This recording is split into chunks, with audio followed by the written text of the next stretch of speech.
এই আন্দোলনকে এভাবে প্রতিহত করাটা কি আপনার কাছে যৌক্তিক মনে হয় কিনা? কোন আন্দোলনকে? শিক্ষার্থীদের দাবি যেটা দমন পীড়ন। এটা তো আপনি কালকে যে সাইদ, যে ছেলেটা ছিল, যে ছবিটা, রংপুরের ছেলেটা, ও নিরস্ত্র একটা ছেলে। আপনি স্টুডেন্টদের উপরে গুলি চালাতে পারেন? আপনি ছাত্রদের উপরে, নিরস্ত্র ছাত্রদের উপরে কোনো অবস্থাতে আপনি গুলি চালাতে পারেন?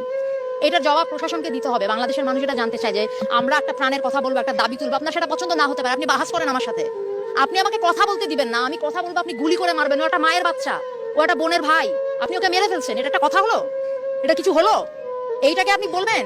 এইটাকে আপনি স্বাধীনতা বলবেন? আমি কিভাবে আপনি কি এইখানে আপনি এই প্রশ্ন তুলবেন যে রাজাকার নাকি কি? এগুলি হচ্ছে আপনারা বহুদিন ধরে এই কার্ড খেলে যাচ্ছেন। মুক্তিযুদ্ধ আর কি, আমাদের এদের অনেকের জন্মই হয় নাই তখন আপনারা এখন এদেরকে রাজাকার বলেন। আপনার লজ্জা করে না? আপনারা এই বাচ্চাগুলিকে এই কথাগুলি বলেন? আপনারা লজ্জা করে না যে কেন এই ছাত্র গোষ্ঠী এরকম একটা আশ্রম? আমরা কোথায় কিছু একটা ন্যায্যতার, কিছু একটা অধিকারের কথা বললে আপনারা বলেন যে রাজাকার? আরে আশ্চর্য কথাবার্তা! আমার স্বাধীন দেশে আপনি আমাকে, আমি আমার ন্যায্য অধিকারের কথা বলবো, আপনি কথায়